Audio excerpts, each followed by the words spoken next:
Quthbullapur enforcement ఉమ్మడి రంగారెడ్డి పరిధిలో 80 కేజీల గంజాయిని స్వాధీనం చేసుకున్నారు. విశ్వసనీయ సమాచారం మేరకు బాచ్పల్లి ఎక్స్ రోడ్లో గంజాయి సరఫరా చేస్తున్న ఇద్దరిని అరెస్ట్ చేశారు.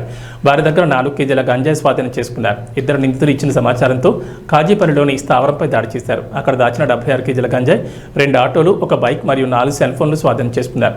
మొత్తంగా 80 కేజీల గంజాయి విలువ 22 లక్షల వరకు ఉంటుందని assistant excise superintendent Jeevan Kiran వెల్లడించారు.